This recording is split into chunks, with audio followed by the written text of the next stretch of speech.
I'm craving hope in this darkness. You say I'm just a joke, just a joke. Shivers my spine so well. Swimming in the river stinks too much. I'm trying to let go of us, but So finally guys, nasa harapan na nga natin yung pinakabagong Bergman X125. So yung nasa harapan natin is itong matte version. So dito muna tayo guys sa kanyang overall looks. So kung mapapansin nyo guys, dito sa front, hindi mo mahalatang Bergman X siya kasi meron standard version na ganito din yung kulay. Pero pag halimbawa dito ka banda sa may side niya, makikita nyo guys na talagang kakaiba siya kasi dalawa yung color variant niya which is itong brown at saka itong gray. Kaya masasabi mong ito yung Bergman Street X125. So dito guys, sa headlight niya, ganun pa rin naman, wala pa rin naman binagbago, naka-LED, same lang din ng design. Tapos yung turn signal niya guys, ayan, naka-bulb type, yan, both left and right. And hindi pa rin naman tinanggal yung kanyang reflector. Sa front wheel guys, of course siya po ay may tire size guys na 90 by 90 by 12 inches. And then single hydraulic disc brake pa rin with single pot piston brake caliper na ang brand ay Nissan. Tubeless na din guys, no? So makakaasa ka na pag napako to, hindi siya basta-basta mag-pa-flat. And then sa cast wheel, napakaganda po ng paint job. Ayan, glittery effect. So para sa akin, goods na goods yan. Nakakadagdag stylish dito sa motor na to. And pagdating naman din sa paint niya dito, napakaganda din. Ayan, talagang napakalinis ng pagkakapaint. Of course, hindi pa rin naman tinanggal yung kanyang Suzuki emblem, no? So, makikita nyo talaga guys na meron siyang pride of ownership dahil nga dito sa kanyang Suzuki emblem. Wind visor, andito pa rin for better aerodynamics. This one guys is hindi po siya adjustable So, dito naman tayo guys sa side view. Ayan po yung itsura niya sa side guys, no? So, dito sa front, gray, and dito sa bandang side is ayan, brown. So, napaka-elegant po talaga tingnan sa personal. Napaka-stylish. So, dito tayo guys, banda sa may handlebar. Ayan. Dito sa handlebar guys, andito yung high beam, low beam, turn signal switch off, yung horn. Ayan yung horn niya guys. So, napakalakas po ng busina niya, no? Tapos dito is, meron siya ditong kill switch off, activated, stop and start system. Ayan. So, ito yung nilagay ni Suzuki no, na upgrade dito kay Bergman. So, stop and start system, pag halimbawa naka-adar po yung engine nyo pero hindi tumatakbo, automatic mag-shut off yung makina nito.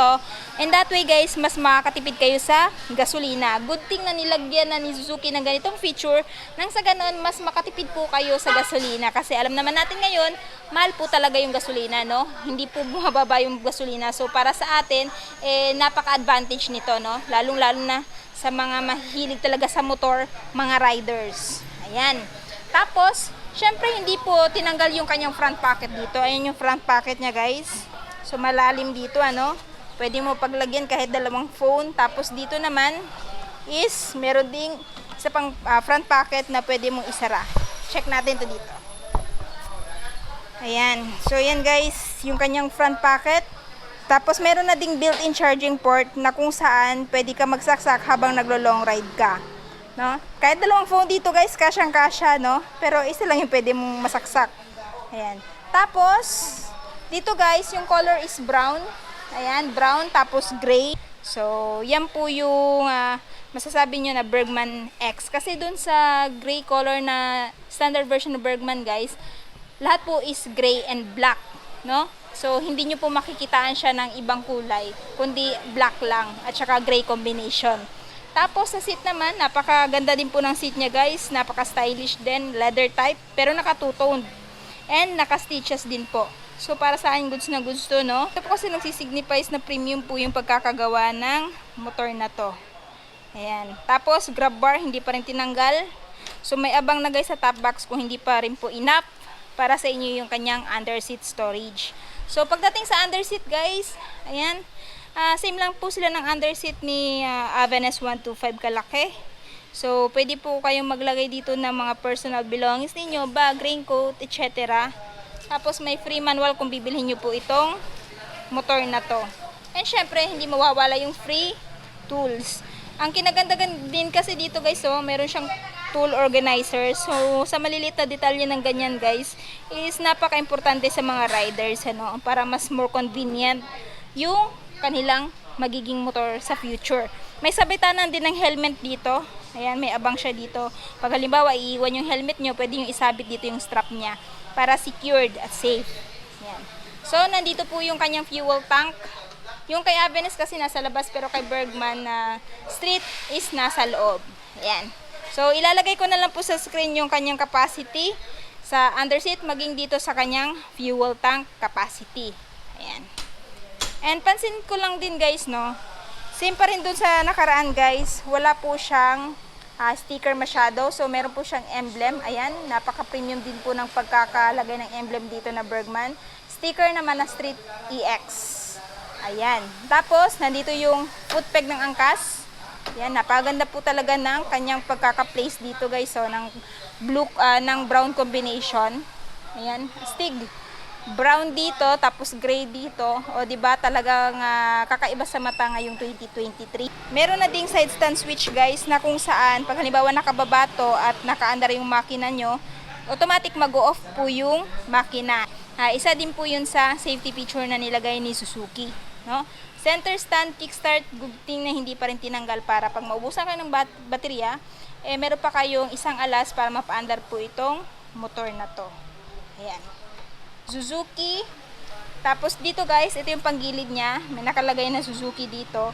And of course, syempre, isa din sa in-upgrade ni Suzuki pagdating kay Bergman is yung kanyang wheel. So, dati nagvo-vlog ako nung standard version na Bergman Street and maraming umaalma kasi maliit daw yung gulong sa likod. Kaya naman, no, narinig ni Suzuki yung request nyo at in-upgrade na nga niya yung wheel niya from 10 inches to 12 inches. Kaya ayan guys, napakaganda at napakalaki na po ng wheel niya.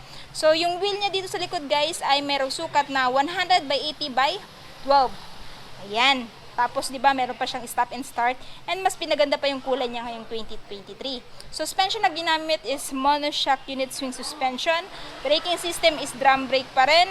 And para sa akin, kahit naka-drum brake to, napakaganda pa rin ng play po. Kasi si Avenes, same lang naman sila ng braking system. Wala naman din akong problema. Ayan. So, dito tayo sa kabilang gilid. So, yan po yung wheel niya guys, no? Tapos, ganda din po ng paint job sa mags. Para sa akin, plus points yan. Ayan. Sa tambucho, same pa rin, kagaya ng dati. Matte yung heat guard dito. And dito sa exhaust end cap is silver. Cooling system guys is air-cooled pa rin. Pero para sa akin, no, goods na goods pa rin to. Hindi na mamomroblema sa overheating kasi napaganda naman din po ng play ng kanyang air cooling system. So, again, same lang din po dito. Mayroong emblem na Bergman Street EX. Tapos, sa taillight tayo guys. Pagdating sa taillight, ayan, pakita ko sa inyo ha. Yung taillight niya guys, same pa rin ng dati. Naka-LED pa rin dito. Turn signal is naka-bulb type pa rin. Pero kahit ganun pa man guys, is napaka-advantage na naka-full assembly siya. Nang sa ganun, wala na pong iintindihin yung OBR mo na baka may masabit siya, no? Kung sasampa siya dito. And then, dito guys, may ilaw na din ng plaka. Ayan. Naka-reflectorize for added visibility during your night ride. And syempre yung plate holder niya. Tsaka napaka-lapad na rear fender para sa mga putik-putik is safe na po yung inyong ayan, paa na hindi matalsikan masyado ng putik. Ayan guys. Yan yung itsura niya sa likod. Dito sa side, ayan po yung itsura niya. Ayan. Tapos, ayan. And, munti ko na makalimutan nga pala guys. Dito tayo sa dashboard. Dito sa dashboard guys, same pa rin kagaya ng dati. Yung kulay is white. And yung kanyang mga number is black. So yung information meron dito guys is speedometer, time, fuel gauge. Ayan, voltmeter, importante yan. Lalong-lalo na kung wala kang kickstart pero meron pa rin kickstart si Bergman Street. Para sa akin, plus points yan. Trip A. And then, trip B, kilometer nung tinakbo, since bagong-bago pa, nakasiro pa siya. Trip A, trip B, bumalik na siya sa dati. Sa mga nagtatanong, meron po itong oil change indicator guys. Pwede nyo iset kung kailan kayo next magpapa-change oil. No? So, yan, goods. Suzuki, name niya, turn signal indicator, high beam, low beam, eco indicator, stop and start system indicator. Yan po yung mga information meron dito. So, aside from that, wala na. And syempre, pagdating sa side mirror, ayan guys, same sila ng side mirror ng aking GSX-S. I think parang same naman yata lahat ng side mirror ni Suzuki, no? So, para sa akin, goods na ganito yung side mirror kalaki. Nang sa ganon, pag halimbawa, ayan, mamaneho mo tong motor na to, hindi ka na mahihirapan, no? Sa katingin sa likod mo kasi mayroon ka ng malaking side mirror. So, ngayon guys, pag-usapan naman natin yung kanyang specs at saka features. Dating sa feature niya guys, of course, itong bagong Bergman Street, which is itong EX na, no?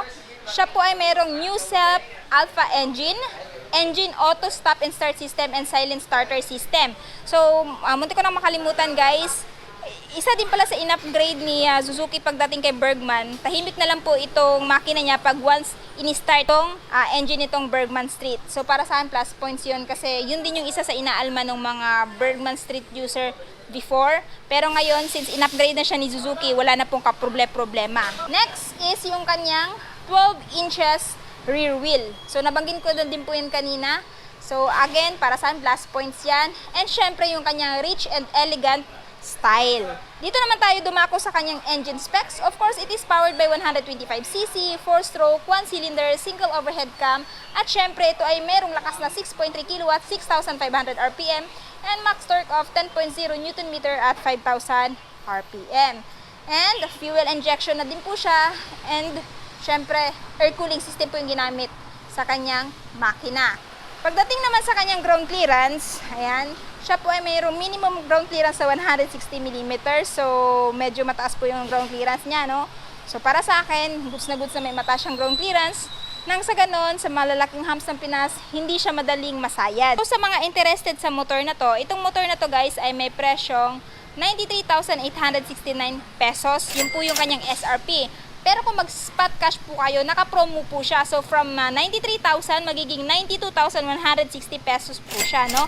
And then, kung gusto nyo naman po ng hulugan, syempre, meron po siyang hulugan na 5,000 and monthly for 3 years na 4,394. At syempre, hindi po mawawala yung kanyang rebates na 200 to 300 if advance. So, itong motor na to guys is available lamang po dito sa RCM Suzuki 3S Abad Santos Street, Tagum City.